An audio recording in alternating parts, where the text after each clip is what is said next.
प्रणाम। मैं वैद्य अरविंद पाठक पुणे महाराष्ट्र से आज आप लोगों को कैश और गूगल और उसका क्लिनिकल एक्सपीरियंसेस आप लोगों से शेयर करने के लिए आया हूं, जो मुझे अपने 19 ईयर्स के प्रैक्टिस में सीखने को मिला और जो मैंने अपने गुरु लोगों से सीखा है, वही सारा ज्ञान मैं आप लोगों से शेयर करने के लिए आया हूं। तो कैश और गूगल जो है ना, वो भैषज रत्नावली में वात रक्त रोगाधिकार में बताया वातरक तो रोगाधिकार में बताया गया है।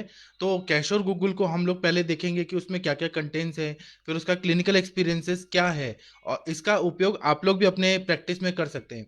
तो कैश और गूगल को जानना बहुत जरूरी है, क्योंकि ये आयुर्वेद की बहुत ही महत्वपूर्ण दवाई है और इसके घटक द्रव्य जो हैं वह किस तरह से अपना कार्य करते हैं, यह सब जानना बहुत जरूरी है। आप लोग अपने प्रैक्टिस में तो इसका यूज करते हैं, लेकिन मेरा जो ये लेक्चर है वह आप लोगों को अपने प्रैक्टिस को और बढ़ाने में ज़्यादा उपयोगी रहेगा। ऐसा मैं शुभकामनाएं देता हूँ और मेरा यही प्रयास है कि मैं आप लोगों को आपकी प्रैक्टिस और बढ़ाऊं, इसीलिए मैं इस पे एक लेक्चर लेने के लिए आया हूं। हालांकि मुझे मांसपाचक पे देना था, लेकिन मैंने ये सोचा कि बीच में मैं कैश और गूगल भी पढ़ा दूं आपको। तो कैश और गूगल जो है ना, इसमें त्रिफला तीन प्रस्त त्रिफला लेना है, या तीन प्रस्त हो गया, या फिर दो शेर छह चटाक दो तोला, इसका हमने सिंप्लीफाई कर दिया पुराने जो मान परीक्षा है उससे। तो त्रिफला तीन प्रस्त लेना है और गिलोय गुड़ुची जो है वो एक प्रस्त लेना है। इसको कूट कर लोहे की कढ़ाई में 19 शेर तक मिक्स कर देना है और उसके बाद में काढ़ा बनाना है इसका। त्रिफला का और गुडूची का क्वाथ बनाना है सबसे पहले। उसके बाद में जब वो आधा शेष रह जाए, मतलब हाफ रह जाए, तो उसको उतार कर छान लेना है। उसके बाद में उस काढ़ा में 64 तोला जो है उत्तम गुगुल मिला देना है और उसको मंद आंच पे पकाते रहना है। और ये भी गुगुल जो है वो शोधित हुआ होना चाहिए, मतलब शुद्ध हुआ होना चाहिए। जब वह पूरी तरह से घुल जाए, गुगुल गर्म होने के बाद, मेल्ट होने के बाद, तो उसको हमेशा ना ऐसे चलाते रहना है। उसके बाद में जब वह गुड़ पाक, जैसे गुड़ का पाक होता है उस तरह से वो पक जाए, तो फिर उसको कढ़ाई से निकाल कर उसमें त्रिफला 8 तोला डालना है, फिर गुड़ूची 4 तोला डालना है। मतलब देखिए, पहले शुरुआत में काढ़ा भी डाला तो गुड़ूची और त्रिफला का ही डाला था। अब इसमें जो ऊपर से द्रव्य डाल रहे हैं, प्रक्षेप द्रव्य, वो काढ़ा में, तो इसमें त्रिफला डाल रहे हैं, गुगुल डाल रहे हैं, गुड़ूची डाल रहे हैं, फिर उसके बाद में त्रिकटु डाल रहे हैं, शुंठ मरीच पिपली डाल रहे हैं, उसके बाद में वायविडंग डाल रहे हैं 2-2 तोला। ये सारे द्रव्य जो है वो 2-2 तोला है। त्रिफला 8 तोला है और गुड़ूची जो है, गिलोय जो है वो 8 तोला 4 तोला है। इतना करने के बाद फिर जमाल गोटा जो रहता है, जेपाल का जो ये बीज रहता है या जड़ रहता है, वह डाल देना है और निशोत्तर 1-1 तोला डाल देना है। इन सबको मिक्स करके और गूगल को मिलाकर और 3-3 रत्ती की गोलियां बना लेना है। इसका प्रयोग जो है वह अलग अलग व्याधियों में किया जाता है। अब इसमें क्या है कि गुडूची है, गुडूची जो है वो सबसे बेस्ट वातरक्त की दवाई है, वातरक्त का आवरण को दूर करती है। और जो जमाल गोटा है, निशोत्तर है, वह क्या कार्य करता है, तो वह विरेचन करता है, स्त्रोतस का शुद्धि करता है। तो जब भी आप लोग कैशर गुगुल का सेवन करते हैं, तो पेशेंट ऐसा बताते हैं, खुद भी करिए या पेशेंट को भी दीजिए, कि हमारा रोज का रोज पेट साफ हो रहा है, क्योंकि इतना कम मात्रा में इसमें जमाल गोटा डाला हुआ है, जिससे पेट दर्द नहीं होता। रोज का रोज कोष्ठ शुद्धि होती है, रक्त की शुद्धि होती है, और त्रिविध भी है, वो भी पित्त का विरेचन करते रहता है। तो वातरक की सारी संप्राप्ति भंग हो जाती है।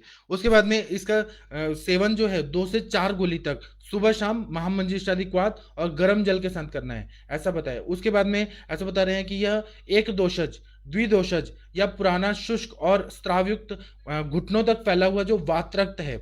आप लोगों ने वातरक्त की संप्राप्ति में देखा है कि जब वात प्रकोपक आहार विहार का सेवन किया जाता है, रक्त प्रकोपक आहार विहार का सेवन किया जाता है और कंटिन्यू किया जाता है, तो और फिर दूसरा पैर लटका के रखा जाता है, जैसे पहले सवारी किया जाता था घोड़ों पे, ऊंट पे, तो उसकी वजह से यह आघात लग जाता है पैरों की उंगलियों में। तो जो वायु दूषित हुआ है और रक्त दूषित हुआ है, वह जाके पैर की उंगलियों में जाके संचित हो जाता है। तो उसमें 2 टाइप बताए हैं अपने ग्रंथों में, कि एक उत्तान वातरक्त रहता है, गंभीर वातरक्त रहता है। उत्तान वातरक्त रहता है वह त्वचा रक्त मांस इतना ऊपर ऊपर सुपरफिशियल धातुओं तक रहता है, और गंभीर वातरक्त रहता है वह मेद अस्थि मज्जा और शुक्र तक भी चला जाता है, मतलब वो बहुत ज्यादा डीपली रहता है। शुक्र तक भी गया तो वो तो असाध्यावस्था तक जाएगा। मेन उसमें मेद अस्थि मज्जा, इस तक ये गंभीर धातुओं तक चला जाता है, तो ये वातरक असाध्य या बहुत कष्टकारी होता है, कृच्छ साध्य होता है। तो ऐसी अवस्था में संप्राप्ति को भंग करना है शमन चिकित्सा से, तो उसके लिए कैशोर गुगुल सर्वश्रेष्ठ है, क्योंकि इसमें गुडुची है और त्रिकटु है और त्रिफला है, और उसके बाद में जमाल गोटा है, फिर उसके बाद में वाई विडंग है और निशोत्तर है, और एरंड तेल में भी डाल के इसका गोलियां बनाना है। कुछ लोग जो हैं वह एरंड-तेल नहीं डालते हैं और बहुत सारे लोग जो हैं भेषज रत्नावली में ऐसा पाठ बताया है कि एरंड-तेल ज़रूर डालना है। एरंड-तेल डालने से ना उसमें और गुण बढ़ जाता है। तो सिंहनाथ गुग्गुल और केशर गुग्गुल में अगर हम लोग देखेंगे तो सिंहनाथ गुग्गुल जो है उसमें भी एरंड-तेल है, केशर गुग्गुल में भी एरंड-तेल है। लेकिन सिंहनाथ गुग्गुल का जो भी घटक द्रव्य है वह आम का पचन करता है और वायु का शमन करता है। आम वत मतलब वहाँ पे संतर्पण जन्य जो संचिति हुई है, आम की संचिति हुई है, श्लेषक कफ के स्थान पर जाके वहां पर वो ज्यादा काम करता है और यहाँ पर वातरक की संप्राप्ति है। तो वातरक जो होता है वह या तो अपतर्पण जन्य भी हो सकता है या संतर्पण जन्य भी होता है। तो यहाँ एरंड तेल दोनों द्रव्यों में है, सिंहनाथ गुग्गुल में भी है और इसमें भी है, लेकिन यह वातरक की संप्राप्ति को भंग करने के उद्देश्य से बनाया गया है। दूसरा यह होता है कि वातरक्त हो गया तो उसमें ये काम करता है, जो पुराना पुराना घाव होता है उसमें भी ये बहुत अच्छा काम करता है, क्योंकि इसमें त्रिफला है, एक तरह का एंटीबायोटिक डाला हुआ है। गुडुचि भी जो है वो रसायन द्रव्य है, वो भी जख्म को ठीक करने में बहुत ज्यादा उपयोगी है। और जो घाव रहता है, इन्फ्लेमेशन होता है, उसमें बहुत ज्यादा पानी की संचिति होती है, सूजन आई रहती है। तो पानी को निकालने के लिए कुछ ऐसा द्रव्य चाहिए जो मतलब घाव को भी बढ़े और क्लेद को भी निकाले, तो वह केशर गुगुल उसमें बहुत अच्छा काम करती है, क्योंकि गुडुचि वहां पर जो घाव है वहां पे विकृत जो दोषों का पाक हो रहा है तो उनका रक्तगत आम का पचन करेगी, रक्तगत आम का पचन करेगी, दोषों को निकालेगी, क्लेद को भी निकालेगी।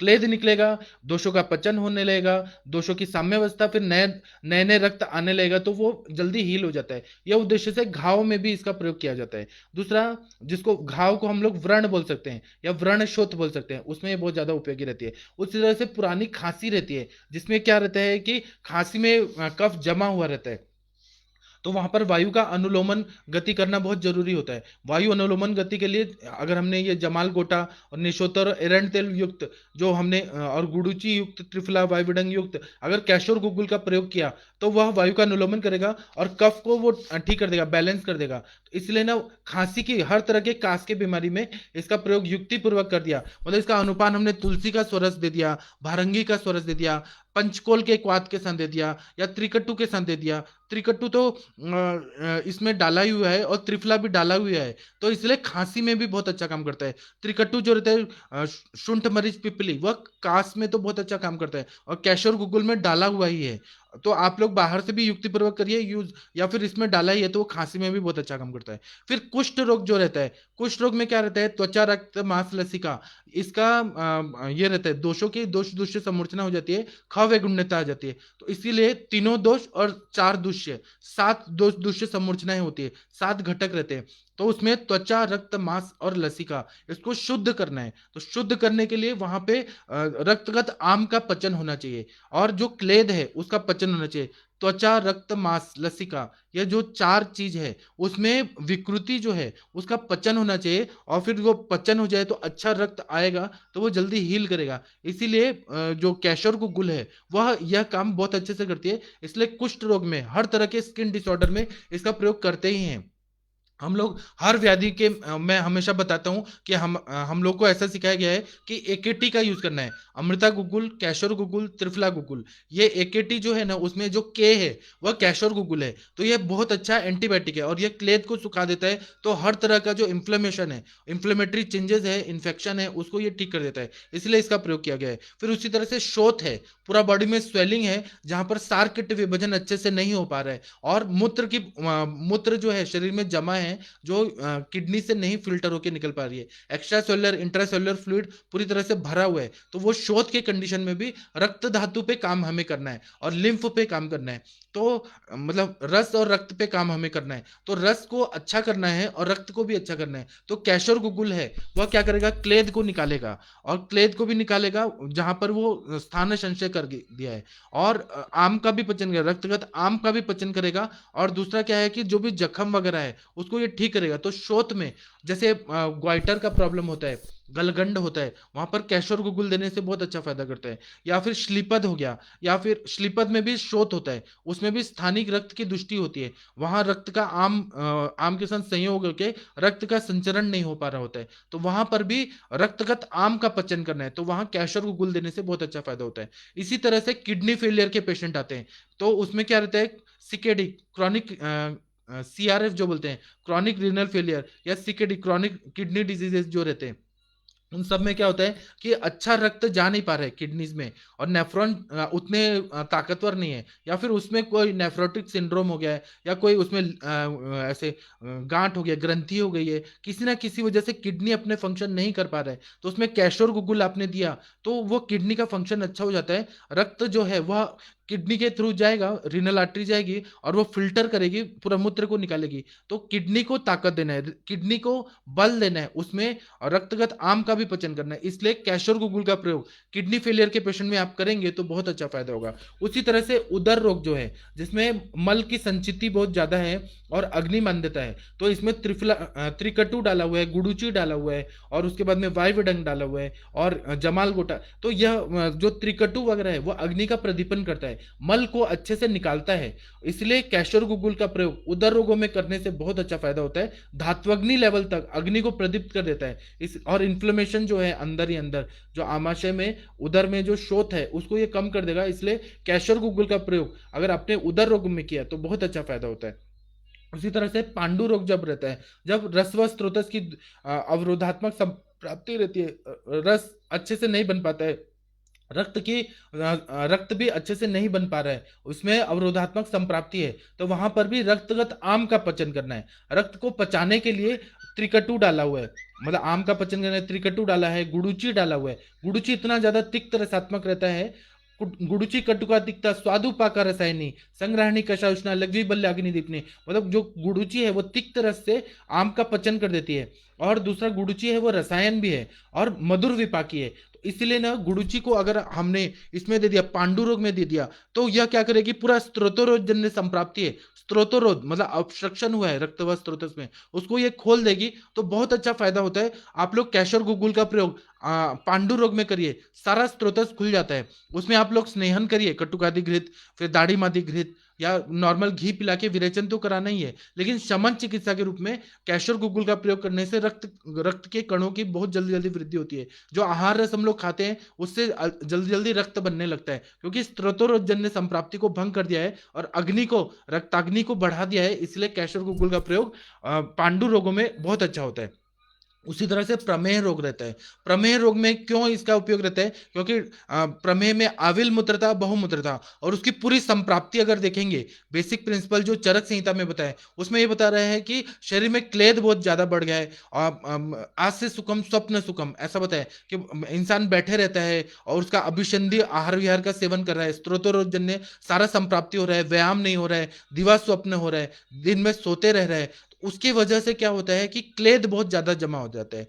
क्लेद बहुत ज्यादा जमा होगा तो वह किडनी और धात्वग्नि मंद हो जाएगा। आम की उत्पत्ति ज्यादा हो रही है तो किडनी जो है वो मूत्र को अच्छे से फिल्टर करके नहीं निकाल पा रही है, तो वह जो है वह किडनीज जो है वह क्या करेगी, मतलब जो बस्ती है वह क्या करेगा कि जो भी यूरिन आ रहा है गंदा गंदा, उसको वैसे ही निकाल रही है और बहुत ज्यादा मात्रा में निकाल रही है। तो इसलिए आविल मूत्रता, बहुमूत्रता, यह मेटाबॉलिक डिसऑर्डर है प्रमेह रोग, उसमें मेटाबॉलिज्म को बैलेंस करना है, तो हम कैशोर गुगुल का प्रयोग करते हैं। तो ये क्या करता है कि पूरा आम का पचन कर देता है, रक्तगत आम का पचन कर देता है, और रक्त को अच्छे से, मतलब रक्त को अच्छा कर देगा, फिर धातुओं को ताकत देगा, शिथिलता ठीक कर देगा, जो धातु सभी धातुओं में शिथिलता आ गई उसको ठीक कर देगा, क्लेद को अच्छा करेगा, किडनीज को अच्छा कर देगा। जब किडनीज अच्छा होंगी तो फिल्ट्रेशन अच्छा हो जाएगा, किडनीज में फिल्ट्रेशन अच्छा होगा तो मूत्र भी अच्छा आने लगेगा, और फिर क्या करेगा कि ये अग्नि को अच्छा करेगा। अग्नि मतलब रक्त की अग्नि को अच्छा करेगा, रक्त की अग्नि अच्छी होगी तो एक अग्नि अच्छी हो रही है तो उसका इफेक्ट होगा, मांस की अग्नि अच्छी होगी, मांस की अग्नि अच्छी होगी तो फिर मेद की होगी, अस्थि मज्जा शुक्र की अग्नि अच्छी होगी, और जब रक्त की अग्नि अच्छी हो रही है तो आगे का जो रस अग्नि है वह भी अच्छी होगी, रसाग्नि। तो सारे अग्नियां जो है धात्वग्नियां वह प्रदीप्त हो जाएंगी। तो इसीलिए प्रमेह रोग में जो भी शिथिलता आ गई है, बहुत ज्यादा क्लेद की संचिति है, वह सब ठीक हो जाता है। दूसरा, डायबिटिक वुंड जब रहता है तो उसमें बहुत ज्यादा जख्म रहता है, उसमें बहुत ज्यादा क्लेद आ रहा होता है, पस फॉर्मेशन हो रहा होता है, तो वो कंडीशन में भी अगर कैशोर गुगुल का प्रयोग किया जाए तो डायबिटिक वुंड को भी जल्दी से हील करती है। मैंने यही सिद्धांत को अपने ग्रंथों को पूरी तरह से पढ़ना चाहिए, संप्राप्ति पढ़ना चाहिए, फिर यह मेडिसिन क्यों काम कर रही है, द्रव्य गुण का भी अभ्यास होना चाहिए। तो यह मेडिसिन का एनालिसिस करते हैं हम लोग क्लिनिकली। तो मैंने बहुत सारे पेशेंट को, जिनको डायबिटिक न्यूरोपैथी था, डायबिटिक रेटिनोपैथी था, डायबिटिक मैक्युलोपैथी था, डायबिटिक वुंड था, diabetic neuropathy, diabetic retinopathy, diabetic kidney failure, जो भी ये कंडीशन होती है जहाँ पे सड़न हो रही है, मतलब जो अवयव है वह सड़ रहे हैं, जो ऐसे ग्रंथों में बताया गया है कि डायबिटिक के पेशेंट जो रहते हैं, डायबिटीज के प्रमेह रोगी जो मधुमेह में कन्वर्ट हो रहे हैं असाध्यावस्था में, वह मैंगो की तरह रहते हैं। मैंगो जो रहता है पहले कच्चा आम रहता है, फिर पकता है, फिर सड़ता है। तो भले आप इंसुलिन ले रहे हैं या मेटफॉर्मिन, ग्लिमिप्राइड, एलोपैथी की दवाइयां ले रहे हैं, लेकिन वो डायबिटीज जो है अंदर ही अंदर ऑर्गन्स को सड़ा रहा है। ऐसा सड़न की संप्राप्ति हो रही है, कोत हो रहा है बहुत ज्यादा। तो उसमें गैंग्रीन हो जाता है, कभी कभी गैस गैंग्रीन, लिक्विड गैंग्रीन, सड़ने लगता है। भले आप शुगर कंट्रोल कर रहे हैं तो, और शुगर कंट्रोल कर रहे हैं इंसुलिन से, तो ब्रेन को जो शुगर चाहिए कंटिन्यू, क्योंकि ब्रेन जो है वो ग्लूकोज के फॉर्म में ही शुगर को एक्सेप्ट करता है, और उसको कोई सुक्रोज या लैक्टोज या कोई और नहीं चाहिए, ग्लूकोज ही चाहिए कंटिन्यू। तो वहां आंखों को भी ग्लूकोज चाहिए, जो भी अपने अवयव हैं उनको प्योरेस्ट फॉर्म ऑफ ग्लूकोज ही चाहिए। अगर आपने इंसुलिन दे दिया तो वो चीज नहीं मिलेंगे, तो वहां पे क्षयात्मक संप्राप्ति होने लगेगी। तो वो सारी संप्राप्ति को, अगर एक एक चीज को हमने बहुत ध्यान से देखा, तो उसमें एनालिसिस करके जब कैश और गूगल का प्रयोग किया गया, तो ये क्या करता है कि एक तो ये कड़वा है, ये दवाई इतनी ज्यादा कड़वी है, तिक्त रसात्मक है, तिक्त और कटु रसात्मक है। तो तिक्त रस से यह क्या करती है कि पूरा अग्नि को प्रदीप्त कर देती है, दूसरा क्लेद को यह अलग कर देती है, और फिर हीलिंग करती है। त्रिफला है ना, जहां जहां त्रिफला और गुडुची जाएगा, जहां जहां जाएगा वहां हील करेगा। दूसरा क्लेद है, क्लेद अब क्या है कि यहाँ कीचड़ है, कीचड़ को हमें सुखाना है तो हमें पानी निकालना पड़ेगा। तो पानी अगर हमने सुखा दिया किसी ना किसी मेथड से, अपने आप वो चीज सूख जाएगा। तो वैसे ही शरीर में जहां भी सड़न हो रही है, पस फॉर्मेशन हो रहा है, या कोई भी चीज क्लेद की वजह से रुका हुआ है, स्त्रोतोरोध हुआ है, वो इतना पानी ज्यादा जमा है, तो उसको सुखाने के लिए कैशोर गूगल का प्रयोग कर रहे हैं। तो कैशोर गूगल अग्नि को भी प्रदीप्त कर रही है और सुखा भी रही है, क्लेद को निकाल रही है, रक्तगत आम का भी पचन कर रही है, क्लेद को भी दूर कर रही है, शिथिलता को भी दूर कर रही है। यह सब गुण होने की वजह से कैशोर गूगल का प्रयोग प्रमेह रोग में करने से बहुत अच्छा फायदा होता है। शुगर लेवल उतना कम नहीं होगा, लेकिन जो भी प्रमेह पीड़िकाएं हो रही हैं, या फिर प्रमेह की जो संप्राप्ति हो के शिथिलता आ गई, धात्वग्नि मंद हो रहा है, वह सब चीज इससे ठीक हो जाता है। दूसरी तरफ देखेंगे तो अग्नि मंदता की अवस्था में भी अगर हमने कैशोर गूगल का प्रयोग किया, तो ये अग्नि को प्रदीप्त करती है। क्यों? क्योंकि इसमें त्रिकटु है, त्रिकटु है, और बाद में पेट साफ करने वाली सौम्य, मतलब तीक्ष्ण विरेचन द्रव्य कम मात्रा में डालिए। तो कैशोर गूगल का प्रयोग करने से रोज का रोज कोष्ठ शुद्धि होगा। कोष्ठ शुद्धि होगा तो उससे क्या फायदा होगा कि पेट में वैक्यूम तैयार हो रहा है और अग्नि प्रदीप्त हो रही है। गुडुची रसायन द्रव्य है, त्रिकटु डाला हुआ है, वो दीपन पाचन है, तो आम का पचन कर रहा है, अग्नि को प्रदीप्त कर रहा है, धात्वग्नि को प्रदीप्त कर रहा है, और पेट भी साफ हो रहा है, अनुलोमन हो रहा है, दीपन पाचन सारी द्रव्य इसमें है।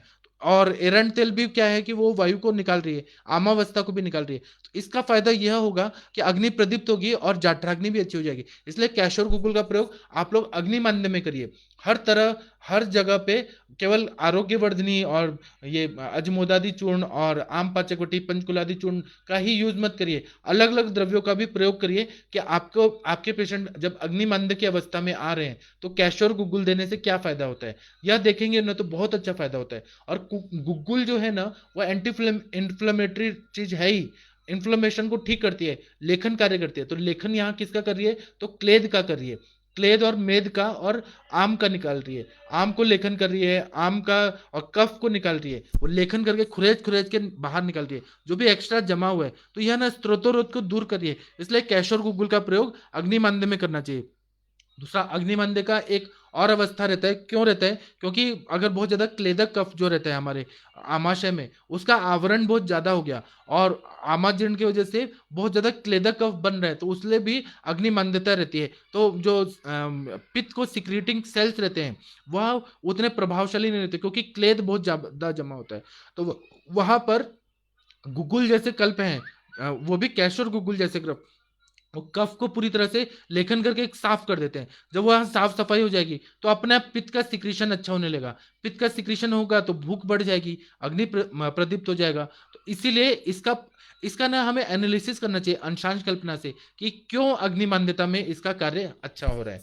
उसी तरह से अगर कॉन्स्टिपेशन है, पेट साफ नहीं हो रहा है, तो कॉन्स्टिपेशन में इसमें जमाल गोटा है, एरंड तेल है, फिर उसके बाद में त्रिवित है, तो उसका फायदा ये होगा कि विबंध की अवस्था है वह पूरी तरह से ठीक हो जाएगा, कॉन्स्टिपेशन ठीक हो जाएगा, पेशेंट को रिलीफ मिल जाएगा। उसके बाद में प्रमेह पीड़ का, मैंने बताया ना कि जहां भी कोत हो रहा है, गैंग्रीन हो रहा है, धातुएं सड़ रही हैं, आप लोगों ने गैंग्रीन के पेशेंट देखे होंगे, डायबिटिक वुंड के या डायबिटिक गैंग्रीन के, गैस गैंग्रीन या लिक्विड गैंग्रीन होता है, तो वहां पे एम्पुटेशन करना पड़ता है, हाथ और पैर उंगलियां सब काटना पड़ता है, क्योंकि सड़न बढ़ रही होती है, सारे नर्व्स को डैमेज कर रही होती है, और फिर शरीर के मसल्स को डैमेज कर रही होती है, धातुओं को सबको डैमेज कर रही होती है, पूरा शरीर में वो सड़न पैदा होती है। तो उन सब में अगर कैशोर गुग्गुल का प्रयोग किया जाए तो वो जल्दी से हील कर देगी, जल्दी से हील कर देगी, तो वहां पे क्लेद वगैरह सबको निकाल देगी और नए नए धातु बनाने लगी।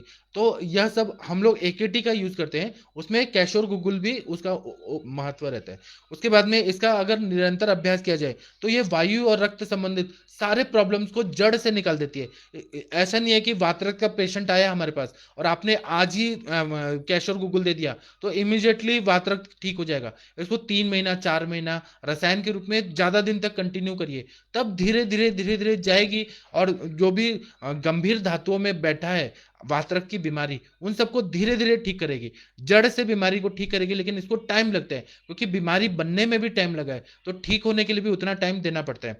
उसी तरह से यह जो कैशोर गुगुल है, इसका एक नियम भी है कि इसके साथ कोई नियम नहीं है, इसके साथ कोई विशेष परहेज भी पालना नहीं है कि आपको तेल नहीं खाना, मिर्ची नहीं खाना, ककराष्टक नहीं खाना, जैसे हम लोग रसकल्पों में यूज करते हैं कि हमें तेल मिर्ची खटाई ये सब नहीं खाना। हाँ, आप पेशेंट को परहेज बोल सकते हैं कि आप ये सब मत खाइए, आपका हेतु सेवन हो रहा है इसलिए ये व्याधि हो रही है, वह हम बोल सकते हैं। लेकिन अगर इसके साथ अगर परहेज ना पाला जाए तब भी यह कोई साइड इफेक्ट नहीं करेगी।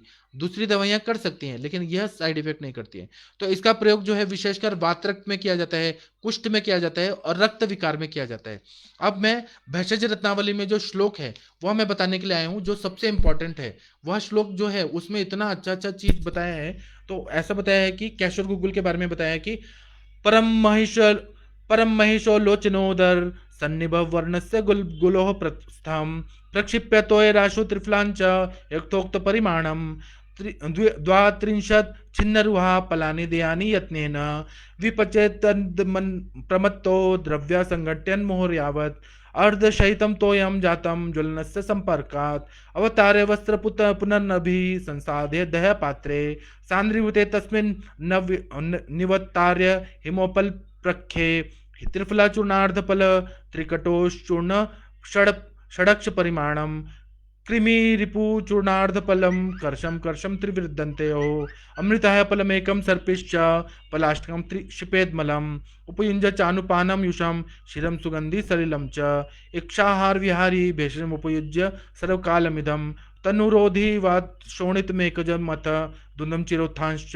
मन्दाग्निषु विबन्धग्नं प्रमेह पीडकाशनात्यत्याशु सततं निषेव्यमाणः कालवशाद्भन्ति सर्वगदान् अभिभूय जरादोषं करोति कैशोरकं रूपम् प्रत्येकं त्रिफला प्रस्थो जलमत्र षडाढकं पाकायतं फलं पाके क्वाथे पाक प्रधानता तस्मात् क्वाथ विदो नित्यम यथेतव्यम चिकित्सते ही। इसका मतलब यह है, एक मिनट रुकिए, इसका मतलब यह है कि क्वाथ के लिए इसमें 12 आढक क्वाथ के लिए पानी लेना है। उसके बाद में एक मतलब या फिर एक प्रस्त पानी लेना है, मतलब 750 ml पानी लेना है। उसमें जो विशुद्ध महिषाक्ष गुगुल है, जो मतलब भैंस की आंख की तरह दिखने वाला जो महिषाक्ष गुगुल बताया है, अक्ष मतलब आंखें, महिष मतलब भैंस, भैंस की तरह उसकी आंखों की तरह जो गूगल मिलता है, ये आप लोगों को गूगल कल्पना में मैं कभी पढ़ाऊंगा गूगल के टाइप। तो उस तरह का जो गूगल है वह लेकर पोटली को लटकाकर उसमें त्रिफला डालकर और गुड़ूची 32 पल डालकर और लोह पात्र में अग्नि में पाक करना है। और जब जल आधा रह जाए तो फिर उसको हाथ को वस्त्र से छान लेना है। पोटली को फिर क्या करना है कि मतलब पोटली में डालकर और फिर उबालना है। इसका एक महत्व रहता है, ऐसा पुराने जमाने में बनाया जाता था तो वो ज्यादा फायदा होता था। तो फिर उसमें फिर क्या करना है कि गूगल को निकाल लेना है पोटली से और उसमें घोल को डाल के उसको पकाना है। पकते पकते जब गाढ़ा हो जाए और द्रवी प्रलेप जैसा हो जाए तब उसको शीतल होने देना है। जब वो ठंडा हो जाए तो प्रक्षेप चूर्ण डालना है। प्रक्षेप द्रव्य में क्या आता है, तो त्रिफला आता है, त्रिकटु आता है, वायुविडंग आता है, त्रिवित आता है, दंतिमूल आता है, गुडुचि आता है। और इसमें गव्य घृत डाला है। भैषज रत्नावली में गाय का घी डालने के लिए बोला है। गाय का घी 64 तोला डालने के लिए बोला है। और इससे फिर क्या होता है कि धीरे धीरे उसको ना और डालते जाना है, धीरे धीरे डाल डाल के घोटते जाना है। जितना घोटेंगे ना उतना त्रिफला केशर गुगुल अच्छा बन जाता है। और दूसरे ग्रंथों में बताया कि एरंड तेल डालना है, इसमें बोला है कि गाय का घी डालना है। तो यह अलग अलग ग्रंथों के हिसाब से अलग अलग उपयोग रहता है। मैंने जो पहले ग्रंथ में से पढ़ा उसमें एरंड तेल डाला था, इसमें गाय का घी डाला हुआ है। अब इसको 1 माशा से शुरू करके 3 माशा तक इतना हमें धीरे धीरे बढ़ाना है। शुरुआत में ही ज़्यादा डोज में पेशेंट को नहीं देना है, वो उतना साथ में होना चाहिए, फिर इसको धीरे धीरे बढ़ाना है। इसका अनुपान है तो मूंग का युष है, फिर उसके बाद में दूध के साथ दे सकते हैं, या सुगंधित पानी जो रहता है अगरू वगैरह चंदन वगैरह से सिद्ध किया हुआ जो सुगंधित जल है उसको दे सकते हैं। और इसमें रोगी को कोई परहेज करने की जरूरत नहीं है, बहुत ज्यादा विशेष परहेज की जरूरत नहीं है, ये कोई भी इंसान ले सकता है जो परहेज ना पाल सकता। अब जैसे बॉम्बे जैसे इलाका है, मुंबई, वहां पे इतनी फास्ट लाइफ है। अगर हम उनको बोलेंगे कि आप तेल मत खाइए, मिर्ची मत खाइए, रात्रि जागरण मत करिए, मोबाइल का यूज मत करिए, ऐसा वहां संभव नहीं है, क्योंकि वहां का लाइफस्टाइल ही वैसा है कि लोग लेट उठते हैं, वहां का भागदौड़ का जिंदगी है, चिंता है, स्ट्रेस है। तो मुंबई जैसे जगह में हम लोग अगर इसका प्रयोग करेंगे मुंबई कर लोगों के लिए तो बहुत अच्छा फायदा होता है, कोई परहेज पालने की जरूरत नहीं पड़ती। उसके बाद में जो सूखा हुआ वातरक्त है गंभीर और उत्तान, जो बहुत ज्यादा ड्राई हो गया है, बहुत ज्यादा उसमें बहुत क्रॉनिक हो गया है, कृच्छ साध्यता की अवस्था आ गई है, या व्रण हो गया है, बहुत जख्म हो गया है, फिर खांसी आ रही है, कुष्ठ हो रहा है, गुल्म रोग हो रहा है, पेट में बायगोला हो गया है, शोच रोग हो गया है, उदर रोग हो गया है, पांडुता आ गई है, प्रमेह हो गया है, फिर मंदाग्नि हो गई है, मल बंद हो गया है, प्रमेह पीड़िका हो गई है, ये सारे कंडीशन मैंने बता दिया। उसका प्रयोग करने से जो बुढ़ापे के वजह से डीजनरेटिव चेंजेस होने की वजह से ज्वाइंट्स में बहुत ज़्यादा डीजनरेशन हो गया है और उसके वजह से वातरक्त है या ऐसी प्रॉब्लम है, तो वह सब यह ठीक कर देता है, पुनः यौवनावस्था मतलब रीजनरेट कर देता है, उसको प्राप्त कर देता है। और दूसरा है कि गुगुल और गुड़ का पाक जो है, उसके इसमें गुड़ भी डाला हुआ है भैषज रत्नावली में। तो गुड़ का पाक और गुगुल का पाक यह मेडिसिन किस क्वालिटी का कितने प्रमाण में डाल रहे हैं उसके अधीन बताया है। क्वाथ में ही पाक की प्रधानता है, मतलब क्वाथ को बनाते टाइम मंद अग्नि का योजना करना चाहिए, तभी उसका फायदा होता है। इसलिए क्वाथ के पाक में यत्नवान रहना चाहिए, ऐसा चिकित्सक को बताया। इसमें श्लोक में देखिए, तस्मत् क्वाथ विधो नित्यम, क्वाथ को विधि पूर्वक बनाने में यथितव्यम चिकित्सते ही, मतलब चिकित्सक को क्वाथ को अच्छा तरह से बनाने के लिए ही प्रयोग करना चाहिए, इसलिए इन्होंने ऐसा बताया। अब मैं इसका क्लिनिकल यूज बताऊंगा जो पीडीएफ में है, जो मैं आप लोगों को भी देने वाला हूं। आप लोग मेरे पे भरोसा करेगा, मैं हर चीज आप लोगों को शेयर करने वाला हूँ, ये मेरे गुरु जी का सब पीडीएफ में है। तो इसका प्रयोग जो है यह शोधर के रूप में बताया है, उत्तम वात्रक के रूप में बताया है, मतलब वात्रक की बीमारी को पूरी तरह से ठीक कर देता है, व्रण का रोपण करता है, इसलिए श्रेष्ठ व्रण रोपक द्रव्य है केशर गुगुल। उसी तरह से कुष्ठग्न है, कुष्ठ को यह ठीक करता है, सूज को ठीक करता है, व्रण को ठीक करता है, और त्वचा के हर बीमारी को यह ठीक करता है। इसलिए इसका प्रयोग स्किन डिसऑर्डर्स में, हर तरह के स्किन डिजीजेस में इसका प्रयोग करना चाहिए। उसी तरह से नाड़ी संस्थान पे इसका क्या काम रहता है, नर्वस सिस्टम पे, तो यह मस्तिष्क को और वात वाहिनी को शांत करता है। वायु का जो प्रकोप होने की वजह से जो स्टिमुलेशन गड़बड़ हुआ है, कम या ज्यादा हो रहा है, उसको ये ठीक कर देता है। और जो मस्तिष्क में शोभ जन्य है, कोई ना कोई शोभ हो गया है, तो वह विकार जो उत्पन्न हुए उनको भी ये ठीक करता है। इसलिए इस तरह से ये शामक प्रभाव डालता है, इसलिए इसका प्रयोग करना चाहिए।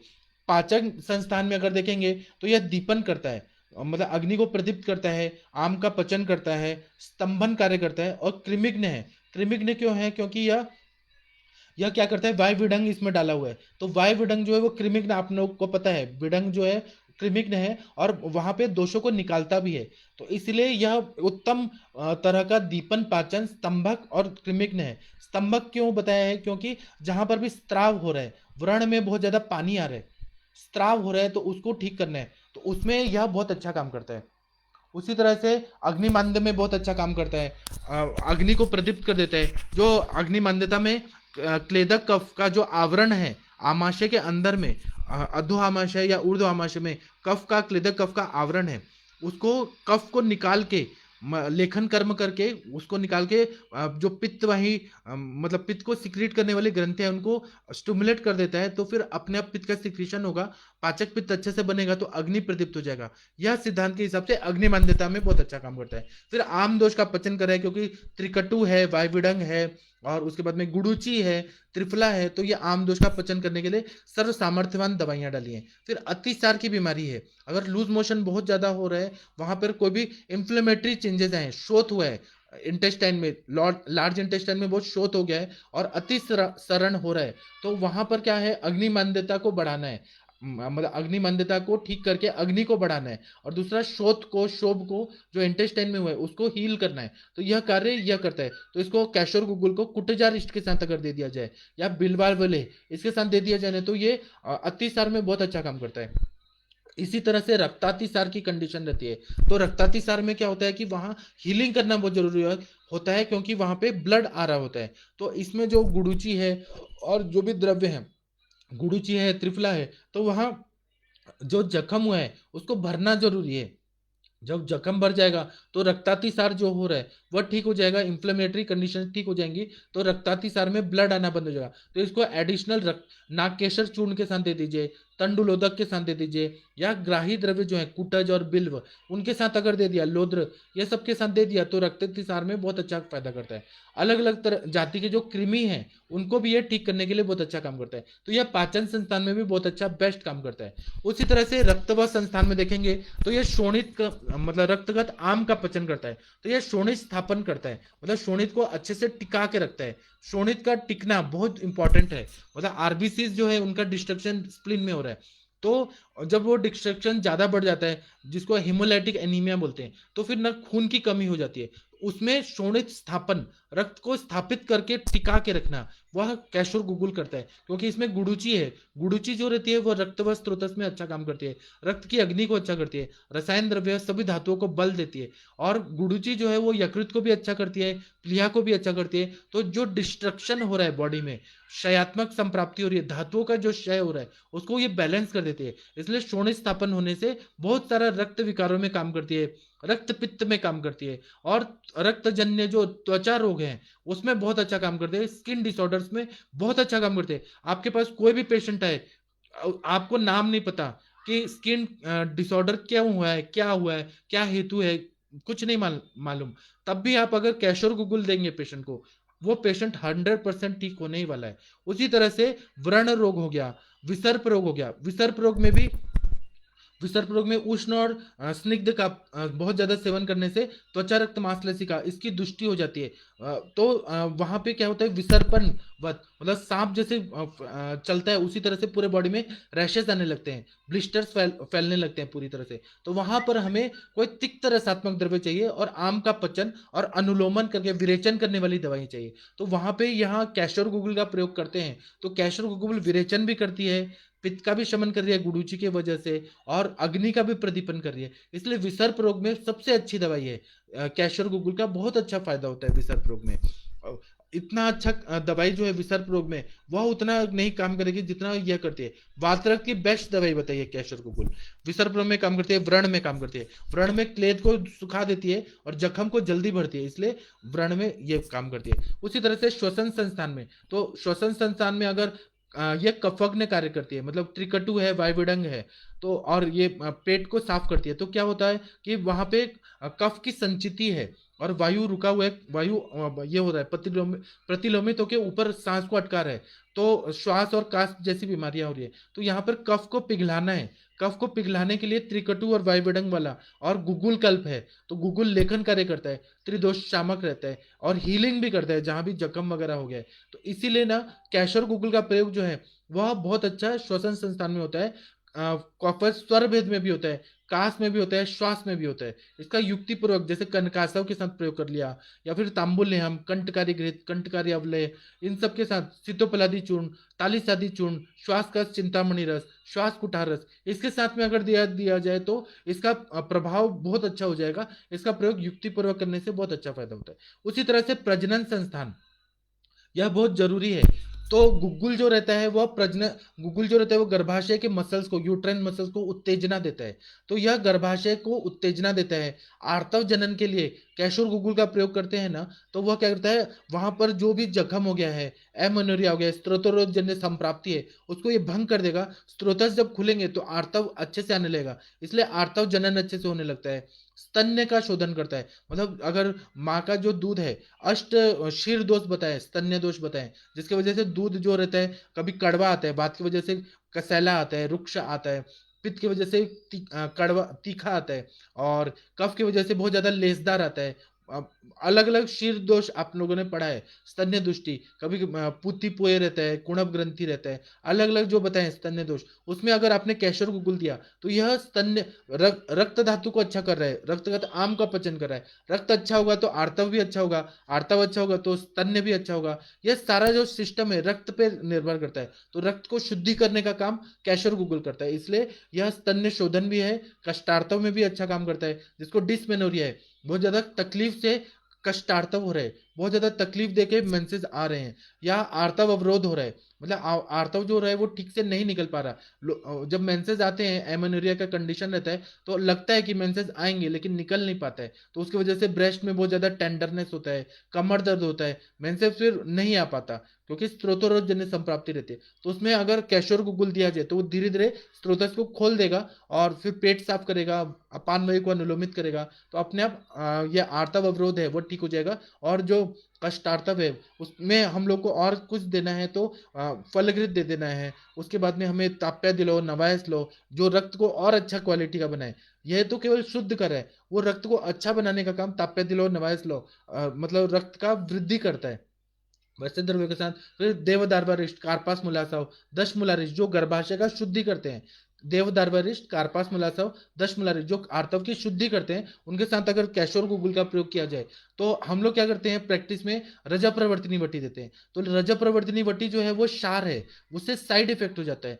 वह कभी कभी तो दे दिया तो ठीक है, कंटिन्यू नहीं देना चाहिए। लेकिन यह जो द्रव्य है वो गुगुल कल्प है, ये रसायन के रूप में कंटिन्यू भी दिया जा सकता है, इसलिए आर्तव रोध में बहुत अच्छा काम करता है, गर्भाशय की शुद्धि कर देता है। अगर वहां पे एडिनोमायोसिस या एंडोमेट्रियोसिस जैसे संप्राप्ति हुई है, पैथोलॉजी हुई है जो एंडोमेट्रियम लेयर को डैमेज कर रही है, या फिर मांसांकुर की उत्पत्ति हो रही है, या फिर वहां रुक्षता उत्पन्न कर रही है, वह सारे कंडीशन में कैशोर गुगुल का प्रयोग अगर फलघृत के साथ किया जाए तो, या मांसपाचक के साथ किया जाए तो वो बहुत अच्छे से ठीक कर देती है।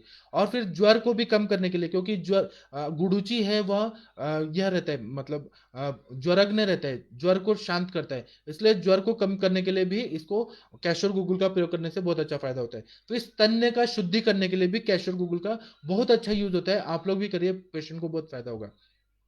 फिर मूत्रवा संस्थान में ये कैसे काम करती है, जो यूरिनरी सिस्टम है उसमें कैसे काम करती है, तो यह प्रमेह का नाश करती है।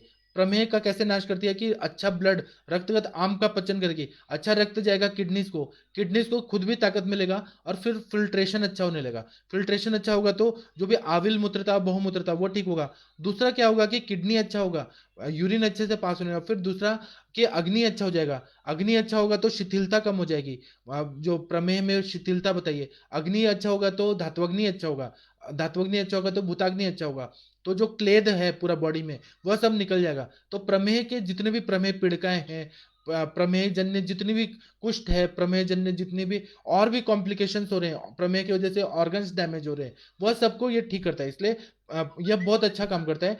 पित्तज प्रमेह में तो बहुत अच्छा काम करता है। फिर अगर अश्मरी है, अश्मरी जन्य संप्राप्ति है, और उसमें हमें अगर हजरल यहूद भस्म या बद्राश्म चूर्ण इसके साथ अगर कैशोर गुगुल का या मूत्रल दवाइयों के साथ प्रयोग किया जाए तो ये और अच्छे से उसको वह संप्राप्ति बनने ही नहीं देगी कि फिर से अश्मरी हो। यार क्योंकि रक्त की शुद्धि कर रही है, तो बार बार जो अश्मरी होने वाले रोगी हैं उनको ये जड़ से ठीक ही कर देती है। तो इसलिए कैशोर गुगुल का प्रयोग आप लोग जो रिकरेंट किडनी स्टोन होने वाले पेशेंट है उनको कर दिया तो बहुत अच्छा फायदा होता है। उसके बाद में त्वचा, त्वचा के लिए ये कुष्ठग्न है, मतलब कुष्ठ रोग को ठीक करती है, क्लेद को निकालती है, रक्त को शुद्ध कर देती है, आम का पचन करती है। तो कुष्ठग्न मतलब त्वचा रक्त मांसलसिका जो दोष दुष्य है, समूर्छना हो रही है, उन सबको ठीक कर देती है, जैसे कुष्ठ में ठीक करती है, विसर्प रोग में अच्छा काम करती है।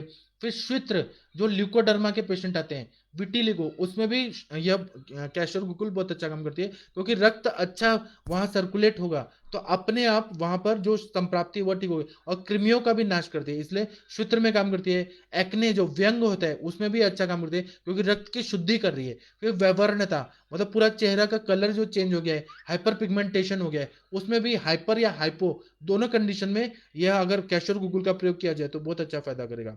उसको महामंजिष्ठादि क्वाथ के साथ देते हैं, या श्वेतरारी रस, बाकुची रसायन, यह सब के साथ अगर देते हैं अलग अलग कंडीशन में, या वर्णगन देते हैं गंधक रसायन के साथ, त्रिफला गुगुल या पंचतिक्त घृत गुगुल, अलग अलग द्रव्यों के कॉम्बिनेशन के साथ दिया तो यह मेडिसिन बहुत अच्छा काम करने लगती है। फिर यह जो है इसका मेन काम जो रहता है वह अस्थि भग्न में भी रहता है, जहां पे ब्लड सर्कुलेशन अच्छे से नहीं हो रहा, स्त्रोतोरोध हो रहा है, मतलब आघात वगैरह की वजह से, तो उसमें यह क्या करती है कि ब्लड सर्कुलेशन अच्छा कर देती है, अच्छा रक्त देती है वो अस्थि भग्न में, तो फ्रैक्चर को जल्दी हील होने में बहुत ज्यादा फायदा करती है। उसी तरह से जीर्ण ज्वर रहा, प्रसूति ज्वर, सूती का जो ज्वर है, उसमें भी इसका प्रयोग बहुत अच्छा रहता है। तो ये हर तरह के वर्ण विकृति हो गया, दुर्बलता हो गया, फिर विष का सेवन हो गया, गर्विष या दूषी विष, इन सब का अगर सेवन होने से कोई भी व्याधि हो रही है तो उसको भी ये ठीक कर देती है। फिर आवाज को भी अच्छा कर देती है, इसलिए इसका प्रयोग बहुत अच्छा होता है। इसको अगर यूज करना है तो मंजिष्ट में जो है उसमें कैशोर गुगुल, मंजिष्ठा और चंदन, इसका प्रयोग अगर करेंगे तो मंदिष्ट में बहुत अच्छा फायदा करता है। जब न जख्म हो जाता है, दग्ध व्रण जो बोलते हैं, जैसे बर्न हो गया, केमिकल गिर गया, एसिड गिर गया, तो दग्ध व्रण हो गया, उसमें आप लोग को ये कोई सिखाएगा नहीं कि दग्ध व्रण में आयुर्वेद में क्या दिया जाता है।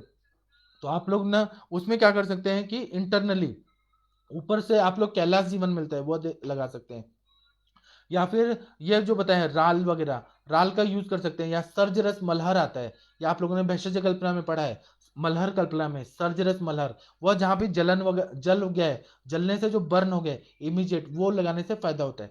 और इंटरनली क्या देना है तो कैशोर गुगुल प्लस मंजिष्ठा, रक्त चंदन और मुरवा सिद्ध घृत, इसमें से जो भी मिले वह देने से बहुत अच्छे से वो बर्न के अंदर ही अंदर जो ये हो गया है, जल गया है, वो धातुओं को हील कर देती है, इसलिए इसका प्रयोग बहुत अच्छा होता है।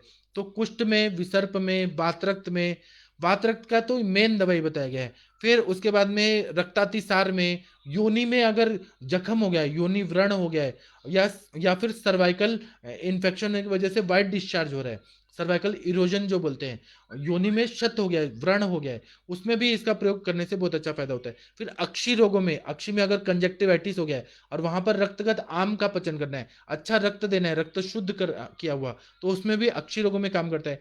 कान की बीमारियां रहती हैं, वहां भी ब्लड अच्छा नहीं जा रहा है, तो अच्छा शुद्ध कर्ण में जो रस का ये रहता है, सर्कुलेशन रहता है रस और रक्त का, तो वहां भी अमावस्था की वजह से अच्छा ब्लड नहीं जा रहा है, तो उसको भी यह कर्ण रोगों में भी, और जहां पस फॉर्मेशन हो रहा है, मतलब ओटाइटिस मीडिया जैसे कंडीशन है, ओटाइटिस मीडिया एक्सटर्ना जो भी बताया इंटरना, इन सारे कंडीशन में पस फॉर्मेशन हो रहा है, तो सूक्ष्म त्रिफला के साथ में अगर आपने कैशर गुगुल दे दिया बहुत अच्छा फायदा होता है। फिर यकृत में कोई जख्म हो गया है, या फिर हेपेटाइटिस बी हो गया है, हेपेटोमेगाली हो गया है, या लिवर इन्फेक्टिव हेपेटाइटिस हो गया है, वह सारे कंडीशन में अगर रक्त धातु पे, हम लोग इन्फेक्शन को कैसे करते हैं कि रक्त धातु को अच्छा करना है, रक्त धातु अच्छा क्वालिटी का जाना चाहिए, रक्तगत आम का पचन करना चाहिए, तो यह जो है वह सबसे बेस्ट एंटीबायोटिक है। इसको हम एकेटी बना के देते हैं, अमृता गुगुल, कैशर गुगुल, त्रिफला गुगुल, एकेटी को देंगे तो हर तरह के इन्फेक्शन में बहुत अच्छा काम करता है, और इसका प्रभाव है तो विष को भी यह नष्ट करता है। तो फिर और जो द्रव्य, घटक द्रव्य हैं, गुडुचि है, गुडुचि का आप लोग पढ़ेंगे कि गुडुचि का प्रयोग कहाँ कहाँ होता है, वह सारे गुण आएंगे। गुगुल का प्रयोग देखेंगे वह सब इसमें है। त्रिकट्टु का देखेंगे तो त्रिकट्टु के सारे गुण हैं। फिर एरंड तेल, फिर जमाल गोटा, वायवडंग, फिर उसके बाद में निशोत्तर, ये सारे द्रव्यों का, फिर गुड़ और घृत भी डाला हुआ है, दूसरी जगह एरंड तेल वाला है, तो जो जो घटक द्रव्य है उसका ये सारा कार्य दिखाता है, इसीलिए इसका प्रयोग बहुत अच्छा हो जाता है। अब मैं लेक्चर बंद करता हूँ, और आप लोगों को जो भी डाउट्स है वह हम लोग अब सॉल्व करेंगे। डॉक्टर चंडीराम जी नमस्ते, प्रणाम आपको। कुष्ठ रोग में आरोग्यवर्धिनी के साथ दे सकते हैं? हाँ जी, हम देते ही हैं। आरोग्यवर्धिनी यकृत का शुद्धि करता है, और आरोग्यवर्धिनी जो है कुष्ठ रोगाधिकार में बताया ही है, तो कुष्ठ रोग अधिकार में आरोग्यवर्धिनी भी बताया है और कैशोर गुगुल का भी प्रयोग किया है। दोनों साथ में देने से क्या होगा कि रक्त की शुद्धि हो जाएगी, कुष्ठ की संप्राप्ति पूरी तरह से भंग हो जाएगी। आरोग्यवर्धिनी ये जो कोष्ठबद्धता है उसको ठीक करती है, सार के विभाजन को अच्छा करती है। आरोग्यवर्धिनी जो है एक अलग तरह का वेपन है, ऐसा मेडिसिन है जो अलग तरह से काम करती है। कैशोर गुगुल है वो अलग तरह से काम करती है। कैशोर गुगुल है वह हीलिंग करती है, एंटीबायोटिक की तरह काम करती है। आरोग्यवर्धिनी जो है वह क्लेद को निकालेगी, सार के विभाजन अच्छा करेगी। तो इस तरह से संप्राप्ति अलग अलग स्टाइल से ठीक कर रही है, इसलिए दोनों का प्रयोग करने से बहुत ज्यादा फायदा होगा। डॉक्टर देवेंद्र पाटिल जी नमस्ते, प्रणाम आपको। डॉक्टर जगपाल सिंह जी बोल रहे हैं कि लिकोडर्मा में भी दे सकते हैं, कैसे और कितने मात्रा में और किसके साथ दें तो रिस्पांस मिलेगा। तो इसको आप बाकुची बाकुची का चूर्ण लेके आइए, बाकुची के चूर्ण या बाकुची के क्वाथ के साथ कैशोर गुगुल दे दीजिए। तो बाकुची जो है ना उसमें नेचुरल मेलानिन होता है, वह कलर को अच्छा करता है। और उसमें वर्णगन का काढ़ा दे दीजिए, उसके साथ कर सकते हैं कृमि कुठार रस, क्योंकि कृमि जन्य अगर सूत्र है तो कृमि कुठार रस। फिर उसके बाद में बाकुची का तेल लगा देना है, धूप में रखना है। या फिर बाकुची श्वेतहारी लेप आता है वह लगा दीजिए, तो ऊपर का स्काल्प निकल जाएगा, जो जंतु हैं वो निकल जाएंगे। और फिर अच्छा कलर लाने के लिए कैशोर गुगुल, फिर मेदोपाचक जो है, मेदोपाचक जो है क्योंकि ल्यूकोडर्मा जो रहता है मेद धातु तक जाता है, मेदगत आम का पचन करना जरूरी है, इसलिए मेदोपाचक, कैशोर गुगुल, श्वेतरारी रस, बाकुची रसायन, ये सबके साथ अगर देते हैं ना तो फास्ट रिजल्ट रहता है। आरोग्यवर्धनी, गंधक रसायन, पंचतिक गुगुल, यह सब कॉम्बिनेशन में जो रक्त को शुद्ध करता है और नेचुरल कलर लाता है, वह सब द्रव्यों के साथ अगर कैशर गुगुल का प्रयोग करेंगे बहुत अच्छा फायदा होता है। डॉक्टर आशा जी पूछ रही हैं कि प्रणाम आपको भी, how can we use Kaishore guggul in tamaka shwasa. तमक श्वास में क्या है, तम केतु विरेचनम यह बताया है।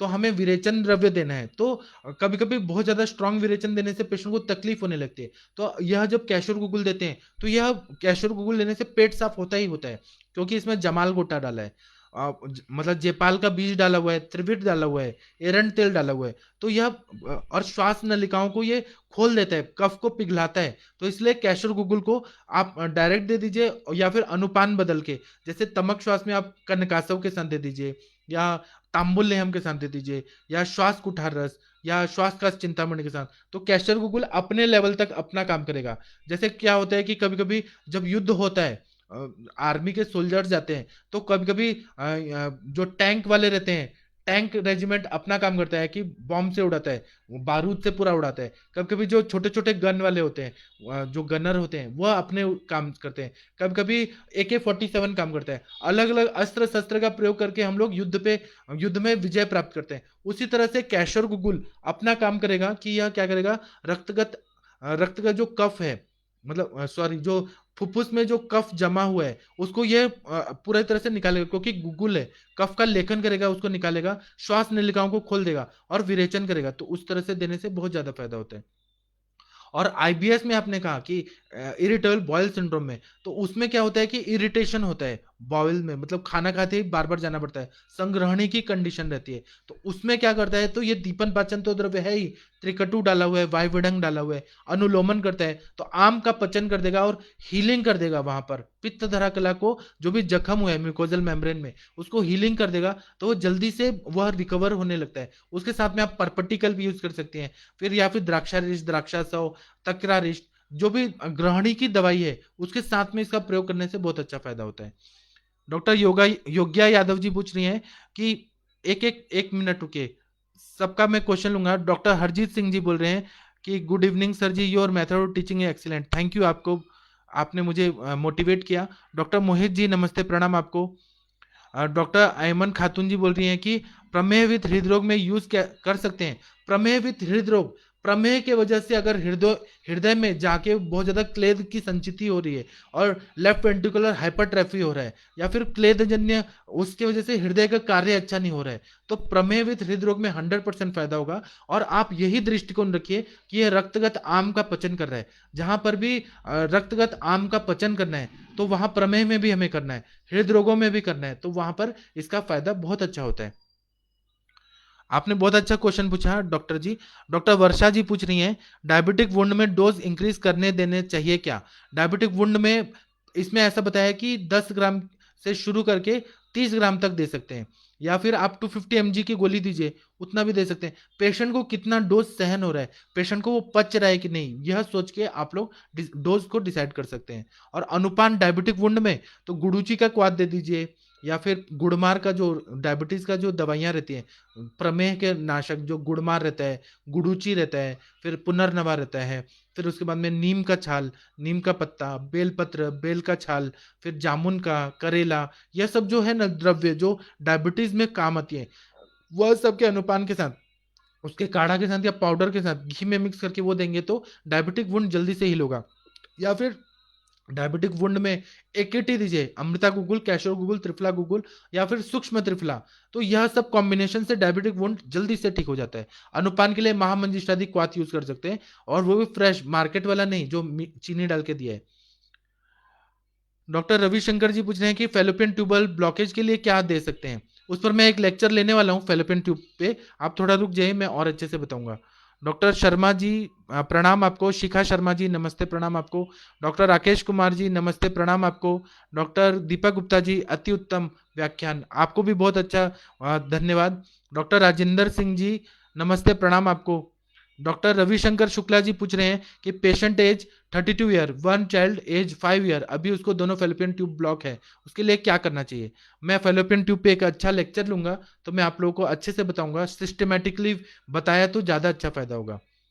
डॉक्टर ठाकुर जी पूछ रहे हैं कितने दिन अयोग्य है।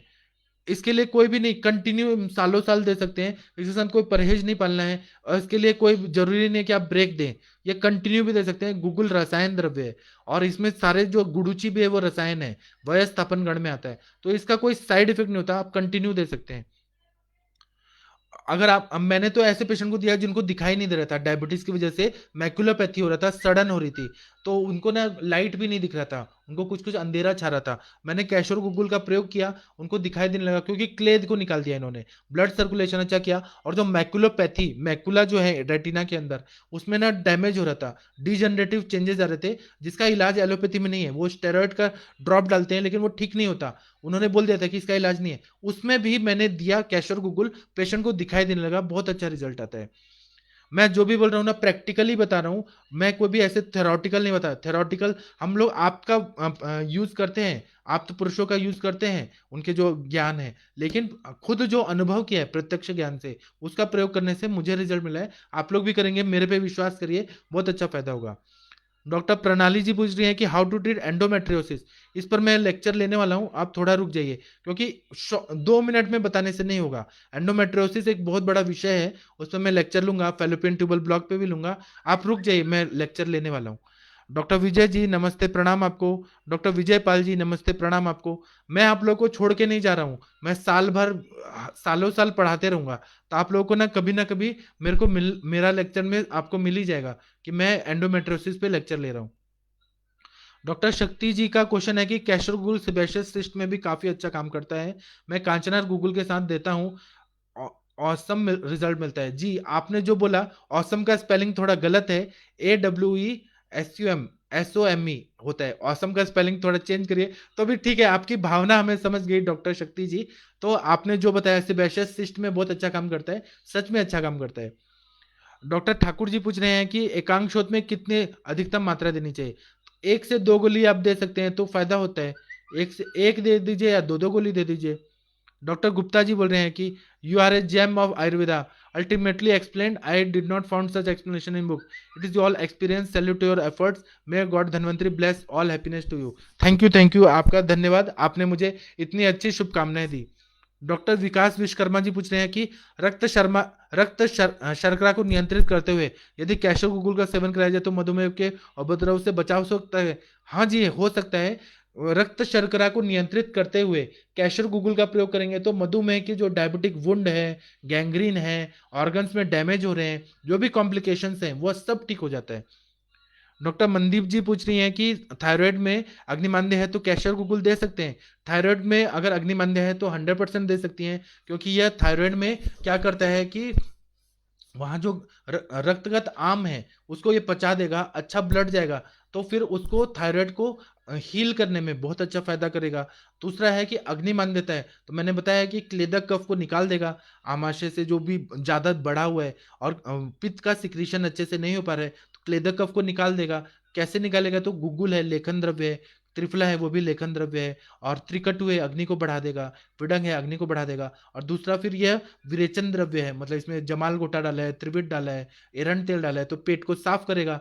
पेट साफ होगा तो वैक्यूम अच्छा हो जाए। तो फिर थायराइड क्या है? वो भी मतलब मेटाबॉलिज्म को कंट्रोल करता है। थायराइड की जो भी सिक्रीशन है, T3 T4 TSH। तो अगर अग्नि अच्छा हो गया, धात्वग्नि अच्छा हो गया, भूताग्नि अच्छा हो गया, तो थायराइड कौन सी चीज है? थायराइड भी ठीक हो जाएगा। अग्नि अच्छा हो गया तो स्त्रोतोरजन्य संप्राप्ति अच्छी हो जाएगी, स्त्रोतस अच्छे हो जाएंगे, तो फिर थायराइड अपने आप सिक्रीट अच्छा बैलेंस रूप में करने लगा, तो ठीक हो जाएगा।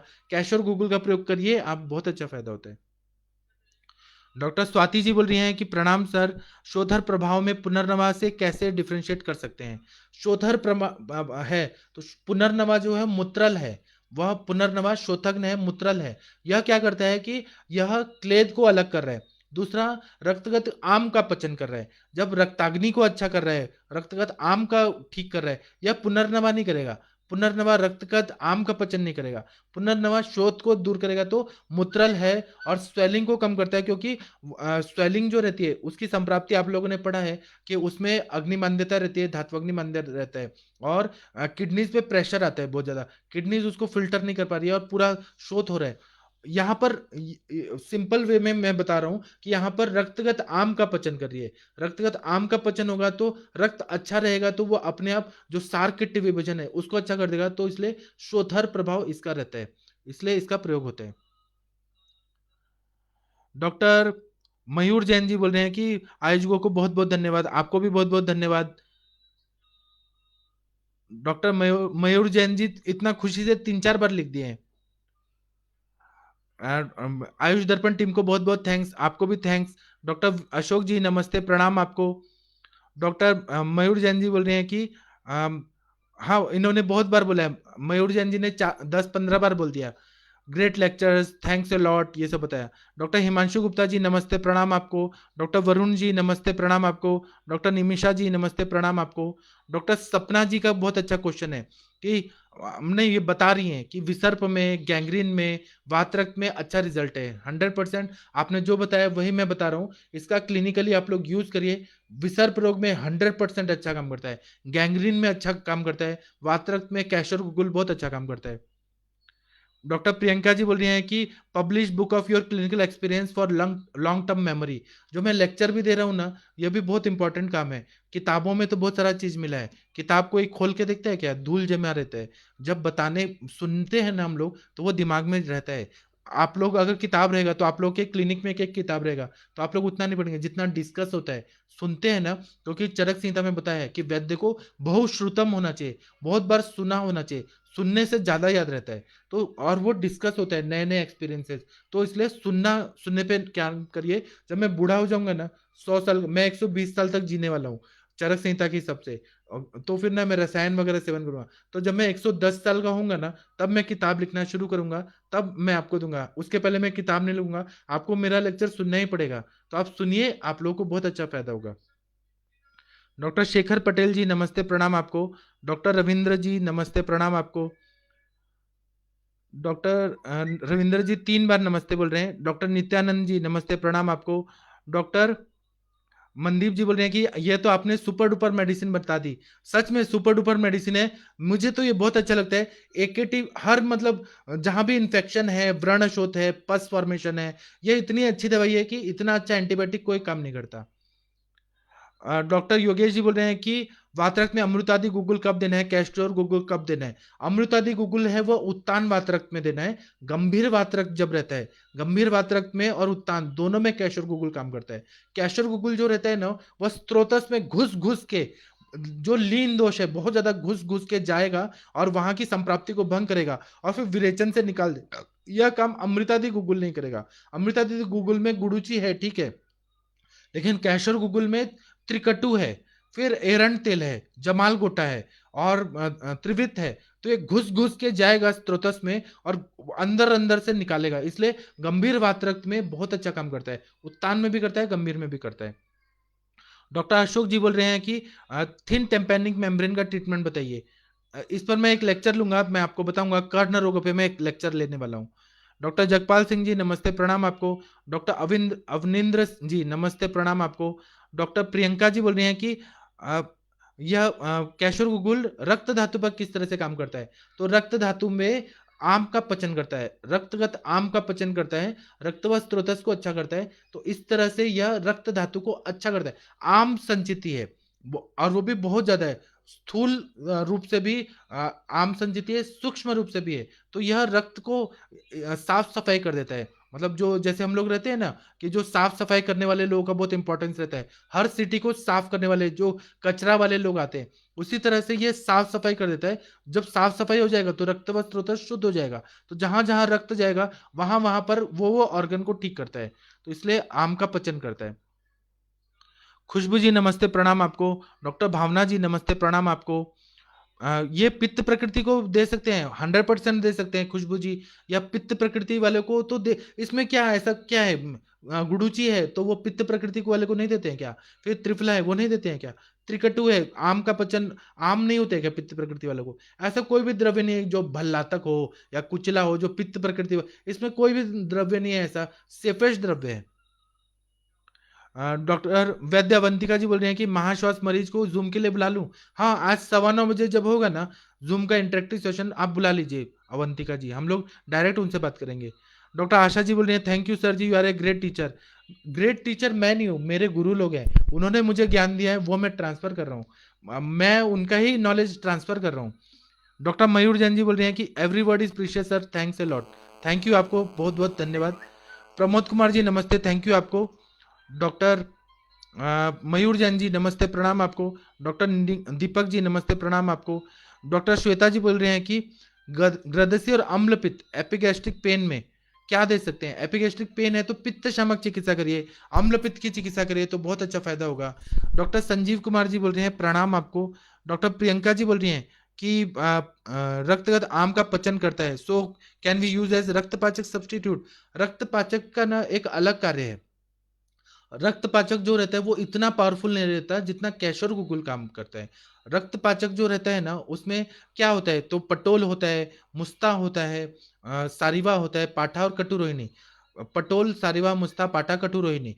तो उसमें वो द्रव्य जो है वो इतने पावरफुल नहीं है जितना ये है। उसका कार्य अलग रहता है, काम दोनों करते हैं। जैसे आर्मी में अलग अलग रेजिमेंट रहते हैं, अलग अलग काम रहता है। तो हम ये नहीं बोल सकते कि मराठा रेजिमेंट अच्छा है कि राजपूत रेजिमेंट, सबका अपना अपना स्टाइल होता है। यहाँ क्या ऐसा है, रक्तपाचक की तुलना में अगर देखें तो इसमें गुगुल गल्प है। गुगुल जो रहता है वो ज्यादा एंटी इंफ्लेमेटरी रहता है, रक्तपाचक एंटी इंफ्लेमेटरी नहीं रहता है, शोथ को दूर नहीं करेगा, वहां वो एंटीबायोटिक की तरह काम नहीं करेगा। जबकि कैशोर गुगुल एंटीबायोटिक की तरह काम करता है, वह केवल रक्तगत आम का ही पचन कर रहा है। यहाँ पर क्या है कि इंफ्लेमेशन को भी ठीक कर रहा है, फिर हीलिंग भी कर रहा है, फिर शोथ को भी दूर कर रहा है, क्लेद को भी निकाल रहा है, विरेचन भी कर रहा है। अब रक्तपाचक देखेंगे तो वो विरेचन नहीं करेगा। पटोल, सारिवा, मुस्ता, पाठा, कटुरोहिणी, कटुरोहिणी जो है कुटकी है वो बस पेट साफ कर रहा है। लेकिन यहाँ पर क्या है, जमाल गोटा डाला है, फिर उसमें ये एरंड तेल डाला है, फिर उसके बाद में त्रिविट डाला है। यह ज्यादा पावरफुल द्रव्य है। अगर आप बोलेंगे कि गन अच्छा है कि टैंक अच्छा है, तो गन का काम गन करेगा, टैंक का काम टैंक करेगा। हर तरह का हम ये नहीं बोल सकते कि ये अच्छा है कि ये अच्छा है, जिसका जो काम है वो काम करता है। तो इसलिए यह ज्यादा डीपली काम करता है।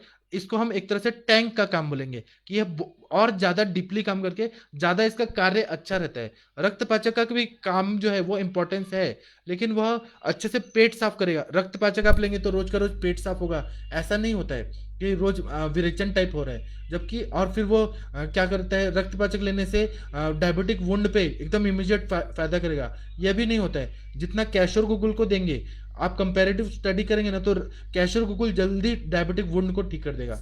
यही चीज ये कर सकते हैं। तो सब्सटीट्यूट नहीं होता, सबका अपना अपना महत्व रहता है। डॉक्टर मयूर जी नमस्ते प्रणाम आपको। ये पूछ रहे हैं doctor Nigam ji, can we use Kaishore guggul in arsh. कैशोर गुगुल जो है अर्श में कैसे काम करेगा, उसको यूज कर सकते हैं जब ब्लीडिंग पाइल्स है। ब्लीडिंग पाइल्स है तो वहां पे हीलिंग करना है, वहां पे इन्फ्लेमेशन है, शोथ है, सूजन बहुत ज्यादा है, तब कैशोर गूगल को हम लोग यूज कर सकते हैं। जो अर्शोग्न गण है उसके साथ में यूज करने से वहां पे डेफिनेटली काम करेगा। जब रक्त का वहां पे आवरण है या रक्त की दुष्टि बहुत ज्यादा हो रही है, तब इसका प्रयोग करने से बहुत अच्छा फायदा होगा। डॉक्टर दीपेंद्र जी बोल रहे हैं कि अब मैं अर्श और कैशोर गूगल इस पे एक लेक्चर लूंगा, तब मैं आपको बहुत ज्यादा डीप में बताऊंगा तो आपको समझ आएगा। A patient with history of acne, she has used clindamycin, adapalene adapalene, and now the skin has been rough with hyperpigmentation, itching symptoms. How can we use Kaishore guggul with other medicine? इसमें क्या करना है हमें, कैशोर गूगल को महातिक्त घृत के साथ दे दीजिए। तो रफनेस है ना, महातिक्त घृत अच्छा कर देगा। घृत की कल्पना करिए। और वर्णगन, वर्णगन बहुत अच्छा काम करेगा। इचिंग है तो उसमें कंडुग्नगन के दवाइयां बताई हैं चरक सूत्र स्थान में, चौथा चैप्टर में। तो कंडुग्नगन, महातिक्त घृत, फिर वृहद हरिद्राखंड और कैशोर गूगल, इन सब का प्रयोग करेंगे तो बहुत अच्छा फायदा होगा। डॉक्टर पंकज जी नमस्ते, प्रणाम आपको। AKT है, आलोक जी बोल रहे हैं कि AKD, AKD नहीं है। ए मतलब अमृता गूगल, के मतलब कैशोर गूगल, टी मतलब त्रिफला गूगल। और क्लिनिकल एक्सपीरियंसेस ये है, AKT पे मैं लेक्चर लेने वाला हूँ। यह एंटी इंफ्लेमेटरी है, आयुर्वेद का बेस्ट एंटीबायोटिक है। जो फर्स्ट जनरेशन जो एंटीबायोटिक है पेनिसिलिन वगैरह, जो सेकंड जनरेशन एंटीबायोटिक है, थर्ड जनरेशन एंटीबायोटिक है, फोर्थ जनरेशन एंटीबायोटिक एलोपैथी का, उससे भी ज़्यादा पावरफुल है। और इसको लेने से कभी भी जो बैक्टीरिया वायरस है वह बहुत ज़्यादा ऐसे पावरफुल नहीं होते हैं। आप लोग जैसे, आप लोग को पता है कि फर्स्ट जनरेशन एंटीबायोटिक लेने के बाद क्या हुआ कि वो काम करना बंद हो गया, तो सेकंड जनरेशन देने लगे। सेकंड जनरेशन का एंटीबायोटिक देने के बाद वो काम करने बंद हो गया तो थर्ड जनरेशन, वो बंद हो गया तो फोर्थ जनरेशन। लेकिन यह दवाई जो है ना, ये हर समय शाश्वत है, ये कभी फेल नहीं होती है।